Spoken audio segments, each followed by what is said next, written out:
Hello children, we are going to discuss collisions, which is an important part of the chapter called Work, Power and Energy, class 11 physics, and collisions are a conceptual topic, so we will be discussing it thoroughly. What exactly is a collision? Whenever two bodies physically strike each other, then we say they are colliding, right? Now, one very important factor in collision is the energy factor. Maybe two bodies are moving and colliding. Maybe one is moving, the other is stationary, and they both are colliding. And maybe there is a collision of multiple bodies. But right now we will confine our collision to two bodies only. Okay. But before we begin, we will discuss here types of collisions. Types of collisions. How many types of collisions are there? In fact, there will be three types of collisions we will be discussing. First one is elastic collision. Elastic collision is the one which is not involving any loss of kinetic energy. There is no loss of kinetic energy. Elastic collision. Let's write down first and then we will discuss. Then inelastic collision. Inelastic collision is the one in which kinetic energy is lost.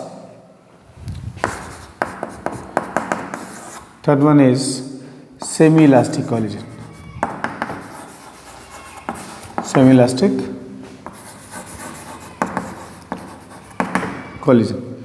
Let's understand first what are elastic collisions. Children, elastic collisions are the ones in which here kinetic energy is conserved. The total energy is conserved, at the same time the total momentum is conserved. Here, whenever two bodies will be undergoing elastic collision, remember the period of contact will be very small and there will be no deformation, they will immediately separate from each other. Okay? So, when we are dealing with elastic collision, then here we have to remember that momentum will be conserved. In fact, children, momentum is conserved in all kind of collisions, and also total initial kinetic energy will be equal to total final kinetic energy. If it is elastic collision, bear in mind momentum will be conserved. In fact, momentum will be conserved in all the collisions, and here total initial kinetic energy will be equal to total final kinetic energy. Generally speaking, when they say elastic collision, we will understand the collision to be perfectly elastic collision, but the truth is there is no perfectly elastic collision. However, perfectly elastic collisions take place when molecules collide together, right? But in day-to-day examples, when we will be mentioning elastic collision, we will understand that these are perfectly elastic collisions. Now, inelastic collisions.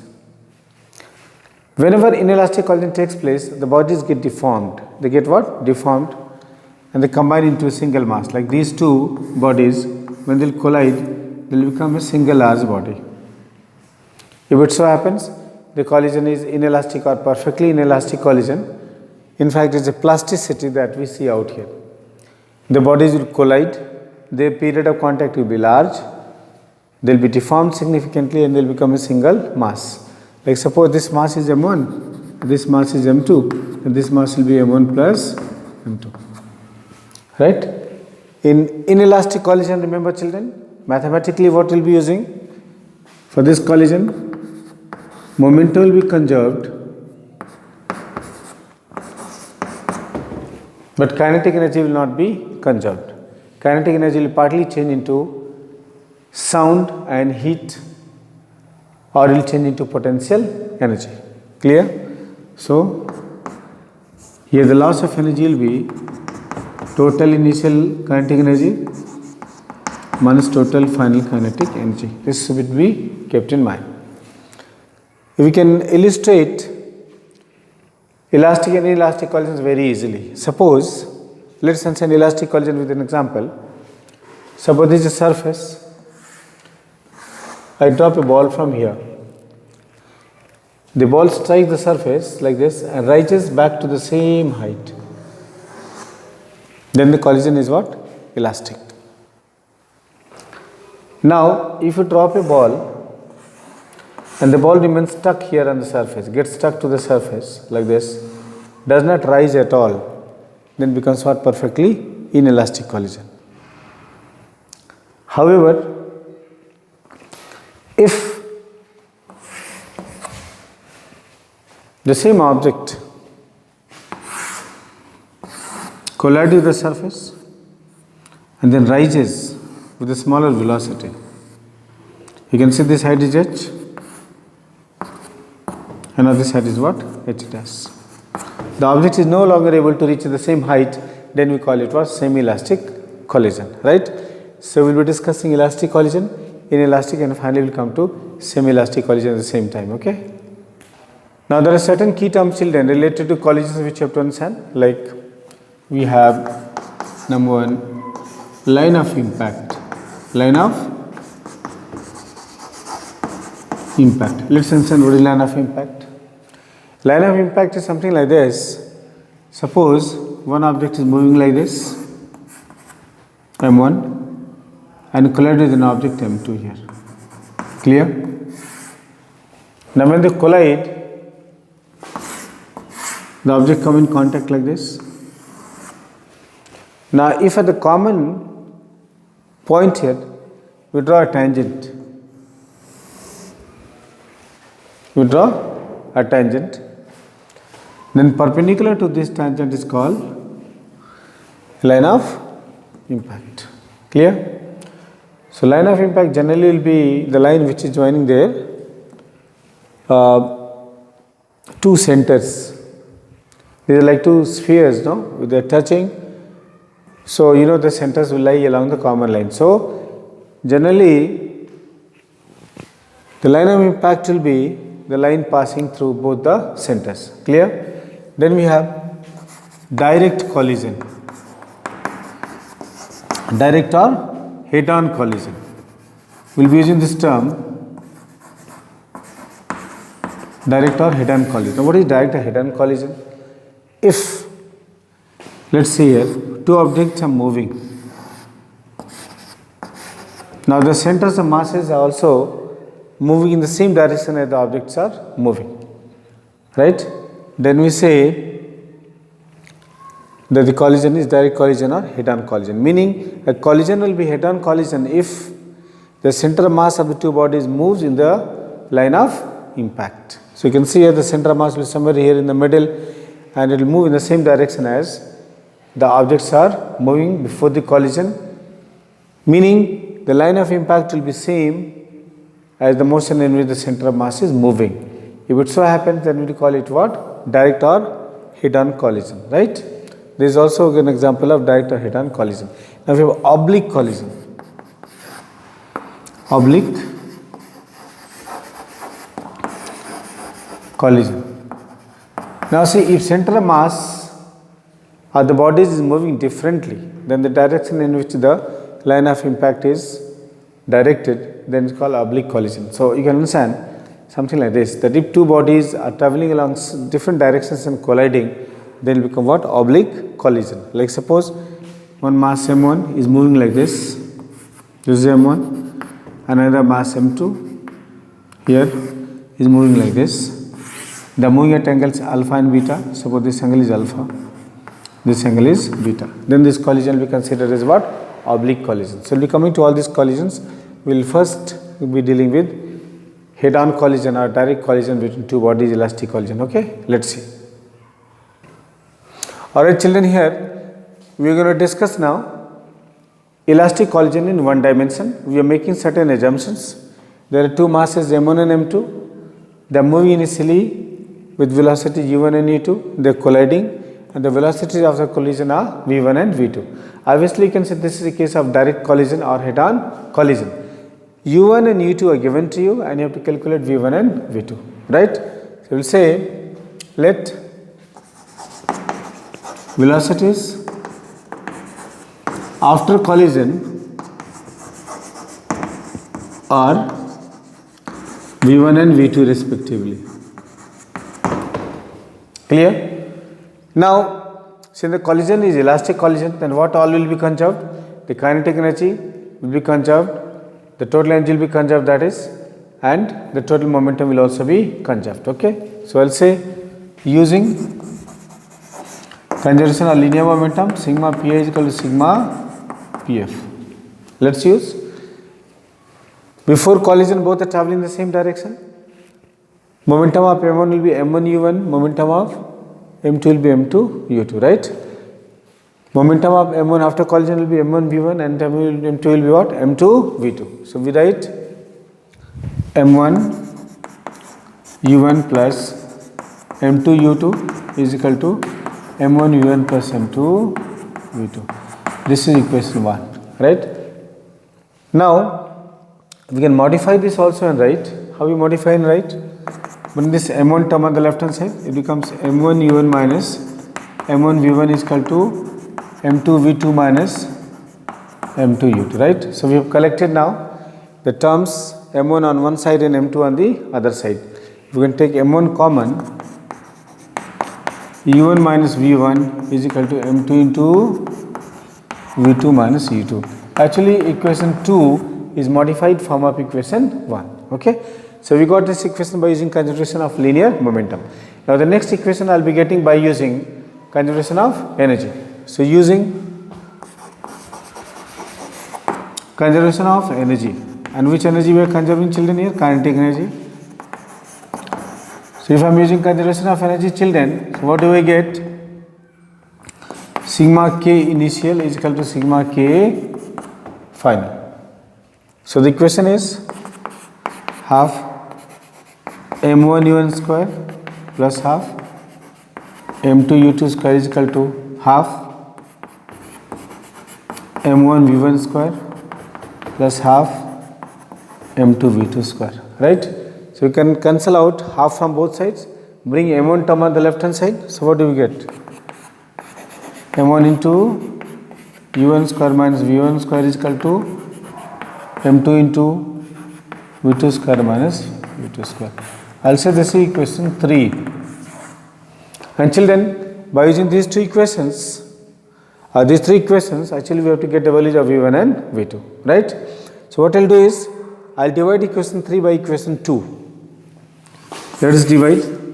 Why we will divide? Because we will be able to eliminate m1 and m2 and also the common factors u1 minus v1 and v2 minus u2. Okay, let us do it. So, we get m1 into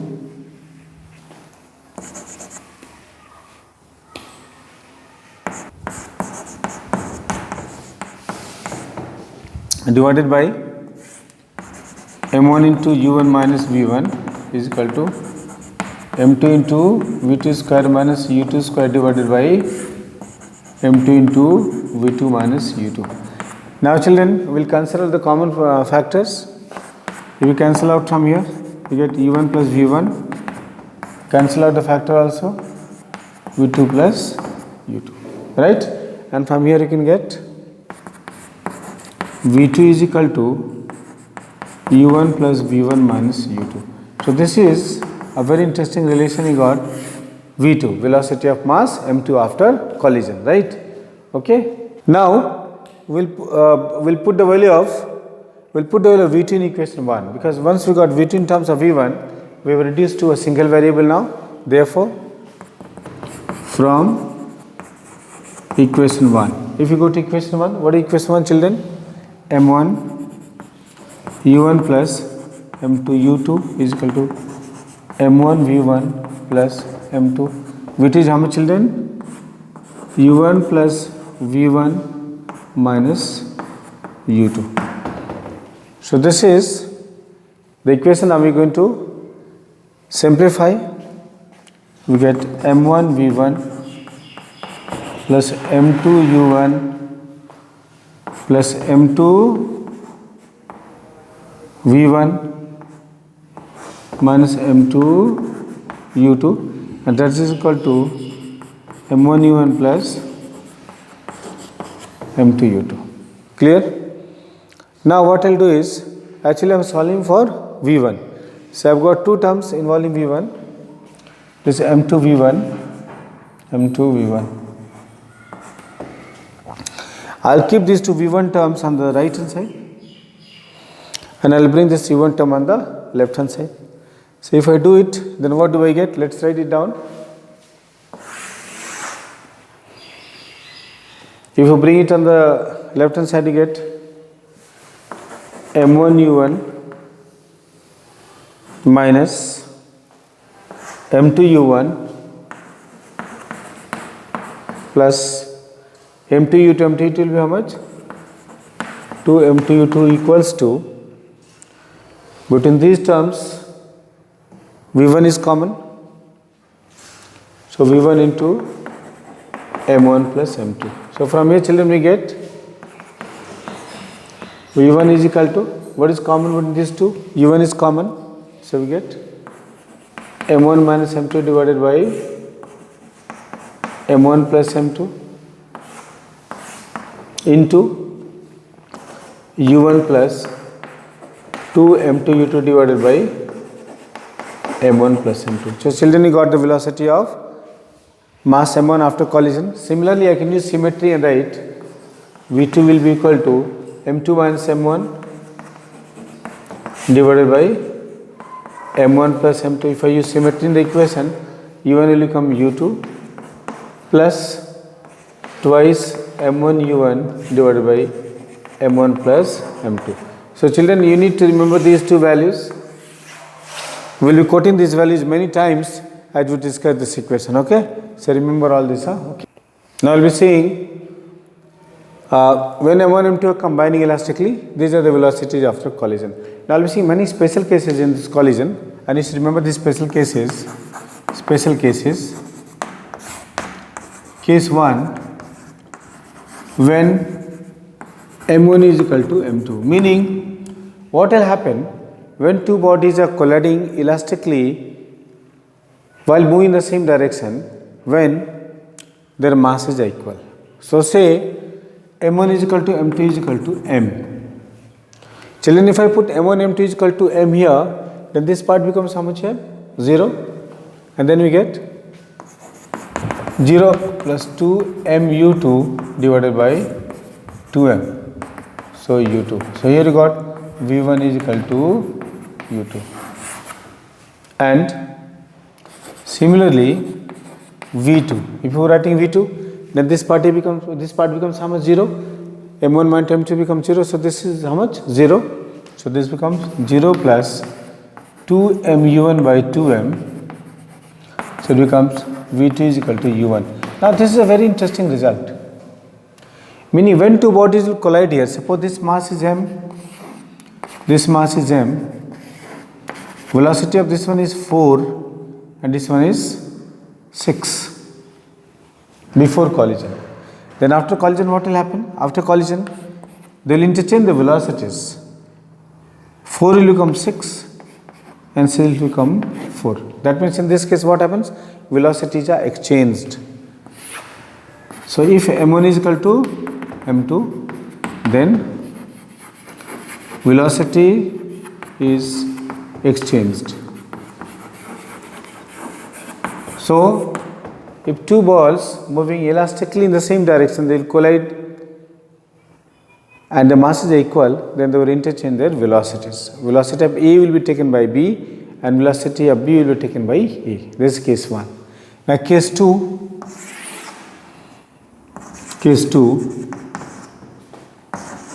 when U2 is equal to 0, when U2 is equal to 0 means the second body here is not moving, M2 is not moving, and M1 is equal to M2 is equal to M. Then what happens? Let's modify again here. U2 is 0. If U2 is 0, then this part will be how much here? 0. Yes. And this part will also be how much? 0. Very interesting. Then V1 will be how much children? 0. See here now. Here this part is 0. Here in this part is how much here? 0. The difference. And U2 is already 0. So 0 plus 0 is how much here? 0. Now come to V2. This part is how much here? 0. And this will be, V2 will be 0 plus 2 MU1 divided by 2m. So here we get V2 is equal to U1. Now this is very important discussion which you have to bear in mind. If two bodies have equal masses, and the second body is stationary, then after collision what you find? First body will stop. And second body will take the velocity of the first body. Okay, bear this in mind. Like suppose this is one block, this is another block. This is in the state of rest. This is moving the velocity of 4 meter per second. Their masses are equal. This is m mass and this is m mass. This is body 1 and this is body 2. Right? Then what will you see after collision? After collision, first mass m will be in the state of rest. This will become what? In the state of rest. And the second ball will start moving the same velocity, 4 meter per second. Clear? Often they frame many technical problems on this. Like suppose they will say there are a number of balls. One ball is moving the velocity of anything like u, and then they will say there are 1, 2, 3. For example, there is a four balls. They will say there are 5 balls of equal masses. Only one of the first balls, suppose one of the balls is moving the velocity u and it collides elastically, and they will say what will be the velocity of the fifth ball? This is first ball, second ball, third ball, fourth ball and fifth ball. What will be the velocity of the fifth ball? See, when first ball will collide with second ball, it will stop. Second ball will collide with third ball, stop. Third will collide with fourth ball, stop. Fourth will collide with fifth ball and stop. And which one will move? Lastly, this fifth ball will move, and what will be its velocity? U. So bear in mind. I can put 100 balls in a row, and they all have equal masses and they are colliding elastically, then the velocity of the last will be same as the velocity of the first ball. Clear? Now, let's see more cases. Then we see case 3, when M2 is very large compared to M1. Let's try to visualize this. It is like this. Suppose M1 is here, its mass is 50 gram, and M2 is here, its mass is 50 kilogram. This is stationary, U2 is equal to 0, and this is moving. Then what will happen? You see, M2 is very large compared to M1. If M2 is very large compared to M1, then it means M2 plus M1 will be nearly equal to M2. If it is minus, then also it will be how much? M2. Right? Like you are taking 50 kilogram minus 50 gram will be nearly 50 kilogram only, and 50 kilogram plus 50 gram will also be nearly 50 what? Kilogram only. Meaning, if you add or subtract, it will not make a difference. And U2 is equal to how much? 0. Don't forget, U2 is equal to 0. When the second block is not moving and is very large compared to the first block, then what will happen? Let's go to equation 1. Look at this equation 1 here. V1 is equal to M1 minus M2 divided by M1 plus M2. So M1 minus M2 will be same as what? Minus M2, right? And this will be same as plus M2. And U2 is how much? 0. So how much is V1, children? If I modify, V1 is minus M2 divided by plus M2 into U1 plus 0. Cancel out this. So V1 is equal to minus U1. Very interesting result. And how much will be V2, children? V2. Let's go to V2 out there. M2 minus M1 into U2. So U2 is 0. So how much do we get this term? 0. Now I come to this term. 2M1 divided by what? M1 plus M2 into U1. So this ratio will be nearly equal to how much? 0. Negligible. So what do we get here? In this case, V2 will be how much? V1 is equal to minus 1. And how much will be V2 here? 0. So what does it mean? Very interesting. When this mass M1 will collide with M2, which is very heavy compared to M1, then nothing will happen to M2. It remains stationary only, but V1 is equal to minus U1. It will come back, M1 will come back with the same velocity. For example, suppose the velocity of 50 gram was 4 meter per second. So it will come back with what velocity? 4 meter per second. Like hitting a wall, you hit the wall elastically, you come back with the same velocity. I take a ball and throw it at the wall, and the collision is what? Elastic. Suppose I throw this piece of chalk on this wall, and the chalk hits the wall with the velocity of 10 meter per second, and the collision is elastic. Then what will happen? If I use this argument, then nothing will happen to the wall, because wall is very heavy compared to that of the chalk, but the chalk will come back in opposite direction with the same velocity. Okay. So this is case 2. Case 3. Now children, we will be discussing case 4. If M1 is very large compared to M2. It is the other way around. M1 is very large compared to M2 means the first body, which is tailing from behind, is much heavier compared to the second body. In this case, M1 plus minus M2 will nearly be equal to M2. Right? Let's use this relation, this information for V1 and V2. Now see out there, M1 minus M2. So M1 minus M2 will be how much you have? Same as M1. So V1 will be equal to M1 divided by M1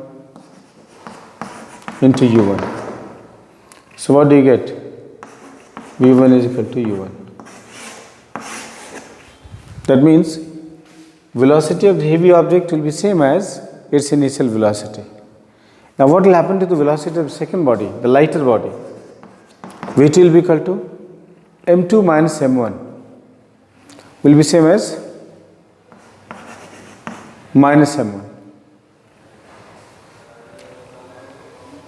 divided by M1. U2 is how much of 0 plus 2 M1 divided by M1. So cancel out this. So V2 is equal to, we got children how much? This is very interesting result, twice U1. You know what it means? When a large body like this will collide with a very small body like this body in the state of rest, then nothing will happen to the velocity of the large body. See now here, V1 is equal to U1, but this body will start moving with what? Twice the velocity of the first body. Remember, this body was initially in the state of rest, and this was moving the velocity of what? U1. So even after collision also, the large body will continue to move with what velocity? U1, but a smaller body which was in the state of rest will move with the twice the velocity. So this should be kept in mind. For example, suppose I reverse this problem. I see a 50 kilogram object is colliding with the object of mass 10 grams with the velocity of 10 meter per second. So what will be the velocity of the smaller block? 20 meter per second, twice of U1. Clear? So we discussed many special cases, in fact all the cases in one dimension for elastic collision. So go through this concept in detail. Okay? Thank you.